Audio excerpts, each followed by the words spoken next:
안녕하세요. 저는 올해 33살 되었으며 2살 연하인 남편과 결혼한 지 이제 막 6개월이 돼가는 새댁입니다. 한참 신혼을 즐겨야 할 시기이지만 결혼 후 알게 된 남편의 이상한 취미로 인해 현재는 심각하게 이혼을 고민 중입니다. 너무 고민스러워서 시부모님께 상의를 드렸었는데요. 남편의 그런 취미는 이미 예전부터 있었는데 큰 문제 될 거 없으니 제가 잘 이해해주면 안 되겠냐고 너무 별거 아닌 것처럼 이야기를 하셔서 절 더 당황스럽게 하셨습니다. 남편의 취미가 무엇이길래 이혼까지 생각하냐고요? 제 얘기 들으시고 이제 제가 그냥 넘어갈 수 있는 문제인지 지금이라도 이혼하는 게 맞는 건지 속 시원히 조언 좀 해주세요. 남편의 문제를 처음 알게 된 건 신혼집에 같이 살고 일주일인가 후였습니다. 저희 집은 방이 3개라 안방과 서재, 그리고 방 하나를 남편의 소원이었던 게임방으로 만들었습니다. 남편이 컴퓨터와 모니터가 2대씩 있었기에 게임을 좋아하는 줄 알았거든요. 남편은 보통 하루에 1~2시간씩 게임방에서 보냈는데요. 그 시간에 저는 영화를 보거나 인터넷을 했기에 각자 원하는 취미 생활을 한다 생각하고 별일 아니라고 생각했습니다. 하지만 우연히 본 그 게임방 속 컴퓨터에는 정말 깜짝 놀랄 만한 남편의 취미가 담겨 있었습니다. 자기야, 이거 뭐야? 아니, 왜 맘대로 남의 컴퓨터를 만져? 아니, 나 프린트할 게 있어서 다운받은 파일 찾으려고 했지. 근데 이게 다 뭐야? 별거 아니야. 별거 아닌 게 아닌 것 같은데? 신경 쓰지 말고 가서 네 할 일 해. 저게 뭔데? 내 이름도 있고 저 이름은 전 여친 아니야? 아니야. 그런 거 별거 아니야. 별게 아니면 보여줘봐. 뭔데? 지금 말해달라고 할 때 말해봐. 지금 이야기하면 화 안 낼게. 진짜 네가 생각하는 그런 거 아니야. 내가 생각하는 게 뭐든 그럼 보여줘봐 뭔지. 그냥 너 만날 때마다 기록한 것들. 무슨 기록? 일기? 그래 일기 같은 거야. 그럼 뭘 그렇게 숨기는 건데. 그럼 거기 폴더 이름이 나도 있고 전 여친 이름도 있고 다른 사람들도 있는 것 같던데? 내 폴더 열어서 하나만 보여줘. 그건 내 사생활이잖아. 나랑 관련 있는 거면 내 사생활도 되는 거지. 무슨 기록을 하는 건데? 구체적으로 이야기해봐. 아니, 속 시원히 그냥 하나 열어서 보여줘. 그건 안 돼. 제가 우연히 본 남편의 컴퓨터에는 제 이름과 남편의 전 여친 이름으로 된 폴더가 있었습니다. 그리고 그 안엔 날짜별로 정리된 또 다른 폴더들이 몇 개씩 더 있었고요. 전 왠지 기분이 싸해져서 남편에게 솔직하게 말하지 않으면 친정으로 가버린다고 으름장을 놓았고 몇 번을 버티다 결국 저한테 사실을 털어놓기 시작했습니다. 컴퓨터 속에 들어있는 건 일기 같은 기록이라고 자기가 일기 적은 거니까 내용까지 알려고 하진 말라고 하는 남편.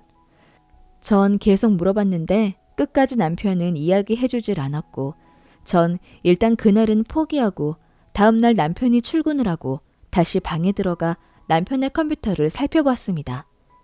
그런데 그새 정리를 했는지 모든 자료들은 지워져 있었습니다.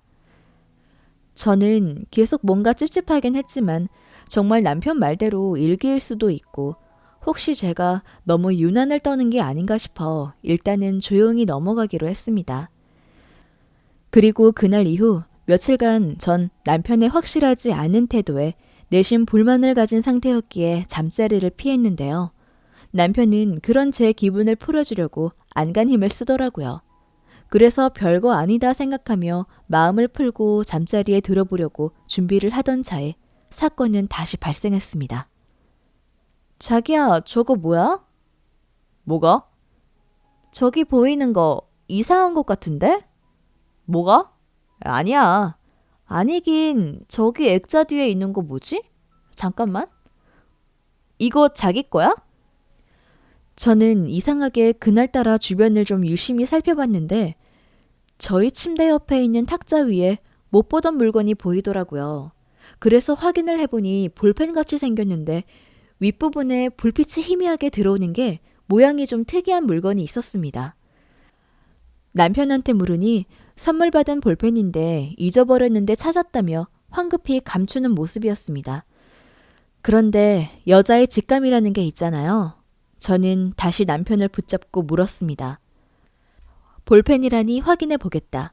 누가 선물로 준 거냐고 물으니 대답을 잘 못하는 남편. 저는 진짜 그날은 못 넘어가겠다 생각해서 다시 물어봤더니 충격적인 말을 털어놓는 남편. 자기가 생각하는 그런 거 아니야. 자꾸 지난번부터 뭐가 아니라는 거야. 이거 그냥 녹음만 하는 거야. 뭘 녹음해? 설마 우리 잠자리 하는 거? 자기 미친 거 아니야? 그런 건 왜 녹음해? 그냥 자기와의 추억을 기억하려고. 이건 범죄잖아. 영상 녹화하는 것도 아닌데 범죄는 아니지. 그럼 지난번 그 폴더에 있는 거 다 음성 녹화한 거야? 다는 아니고 몇 개는. 남편은 자꾸 별거 아니라며 녹음만 한 건 문제가 되지 않는다고 하는데 전 이미 충격을 먹었고 제가 본 그 컴퓨터 속에 있던 폴더들이 떠오르며 너무 신경이 쓰이더라고요.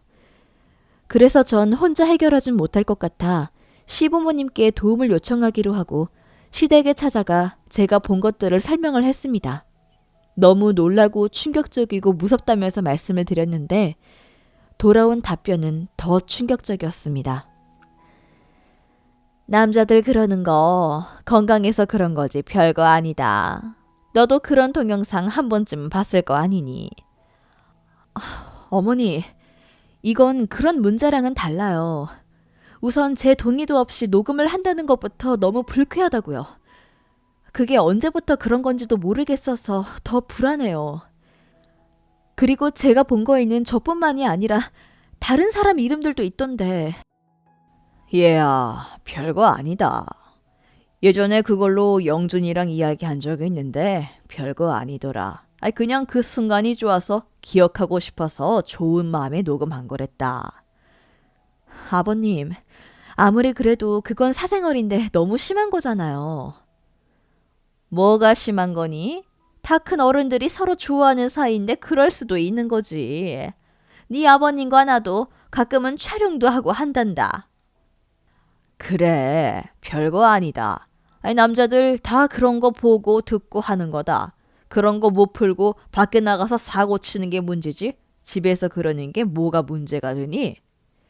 그래, 그걸 억지로 참게 하는 것도 문제인 거야. 난 그래서 애들 어릴 적부터 영준이랑 재준이랑 그런 거 보는 거 일부러 안 말렸어.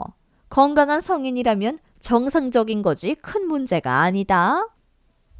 조언을 듣고자 찾아간 자리에서 전 더 큰 충격을 받고 돌아오게 되었습니다. 시부모님은 건강한 남자들이라면 당연히 그런 것들도 볼 수 있는 거고 녹음을 해도 괜찮다며 지극히 자기 아들은 정상적이라는 말을 아무렇지도 않게 하셨습니다.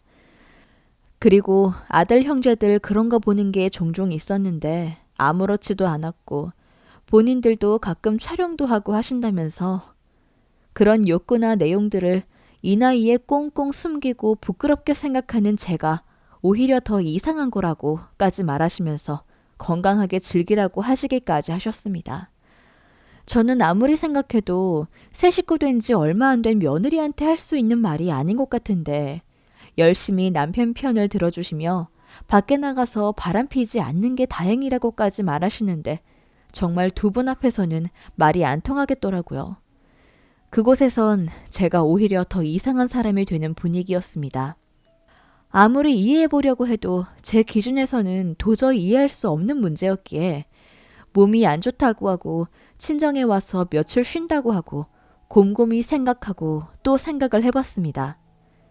남편은 제가 너무 예민해져 있다며 친정 간 김에 푹 쉬고 오라고는 말했지만 자기 취미는 문제 없는 거고 말 그대로 개인적인 취향일 뿐이니 더 이상 뭐라고 하지 않았으면 좋겠다고 말할 뿐 구체적인 이야기는 피하려고 하더라고요.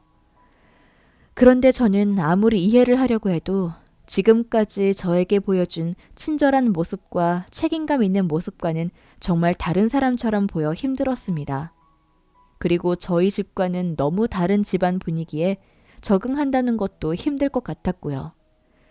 그래서 언니에게 어렵게 이야기를 털어놨습니다. 그랬더니 큰일 날 일이라며 동의 없이 촬영이든 녹음이든 한 행동은 범죄 행위라며 그 파일들 확보해서 신고를 하던 삭제를 하던 하라고 하더라고요. 사람 일 어떻게 될 줄 모르는 거고 어떤 마음을 먹을지 모르는데 그걸 왜 여태 확인도 안 하고 있냐고 해서 저는 남편에게 말은 안 하고 다시 집으로 가봤습니다. 남편은 컴퓨터엔 역시나 파일이 없었고 서재방 구석에 못 보던 노트북이 보이더라고요. 순간 저거다 싶어서 컴퓨터를 켜봤는데 역시 그곳엔 제가 궁금해하던 그 파일들이 있었습니다. 저는 급히 제 이름이 있는 폴더를 열었고 그곳에서 몇 개의 음성 파일과 메모장을 찾을 수 있었습니다. 그리고 심호흡을 하고 파일을 들어봤는데 차마 끝까지 못 듣겠더라고요. 손발이 부들부들 떨리고 심장이 터져버릴 것만 같았습니다. 그동안 만나면서 저와 함께한 잠자리 음성 파일들을 차곡차곡 모아놓은 남편은 그뿐만 아니라 메모장에 그날 상황을 자세히 기록까지 해놓았더라고요. 일기라면 일기라고 볼 수도 있을 그 파일에는 다 읽어보지도 못할 쌍스러운 표현으로 저와의 잠자리를 표현하였고 마치 야한 소설을 쓰듯 그 상황을 더 과장되게 표현하였더라고요. 그 파일들을 보니 그동안 보여준 남편의 다정다감하고 신사다운 모습은 다 거짓처럼 느껴졌습니다. 저뿐만이 아니라 남편이 그동안 만난 7여 명의 여자들에 대한 폴더에는 차마 열어볼 수 없는 파일들이 가득했습니다. 저는 너무 충격을 먹어 그 노트북을 들고 다시 집으로 돌아왔고 부모님께 말씀을 드렸습니다. 그랬더니 부모님도 너무 놀라셔서 뭐라고 이야기를 못 하시더라고요. 그날 저녁 노트북이 없어진 걸 알아챈 남편은 저에게 전화를 해서 소리를 지르며 당장 노트북 가져오면 용서해주겠다고 아니면 절도죄로 신고한다며 오히려 저에게 화를 내더라고요. 제가 안에 들은 파일들은 지우고 주겠다고 했더니 급기야는 욕을 하면서 당장 집에 찾아가서 난리 피우기 전에 조용히 해결하라고 협박을 하는 남편. 전 갑자기 변한 남편이 너무 무서웠습니다. 계속 저에게 전화 거셔서 별거 아니라고 설명하면서 일을 크게 키운다며 오히려 저를 나무라시는 시부모님. 저는 자꾸 저희 집에 찾아오는 남편이 너무 무서웠고 더 이상 같이 살 수 없을 것 같았습니다. 그래서 일단은 그 파일을 지워버리고 남편에게 이혼을 하자고 말을 해놓은 상태입니다. 언니는 노트북을 들고 경찰에 가서 신고를 해서라도 남편의 괴기한 취미를 고치고 정신 차리게 해야 한다고 했지만 그렇게 되면 저를 포함해서 여러 사람이 힘들어지고 상황이 너무 커질까봐 모든 파일은 일단 깨끗하게 지워버렸습니다. 그리고 남편한테는 일 더 키우지 말고 여기서 깔끔히 정리를 하자고 한 상태입니다. 제가 남편의 취미를 이해 못하고 있는 건가요? 아님 이런 취미를 가진 남편과 이혼하는 게 맞는 건가요? 아무리 취미는 존중한다 해도 저는 남편의 취미가 도를 넘어섰다고 생각합니다. 그리고 그런 취미를 아무렇지 않게 생각하는 시댁의 분위기도 저는 정말 이해할 수 없습니다. 여러분은 어떻게 생각하시나요? 여러분들의 의견을 아래 댓글로 남겨주세요. 구독과 좋아요를 누르시면 앞으로도 꾸준히 사연을 만나보실 수 있습니다. 시청해주셔서 감사합니다.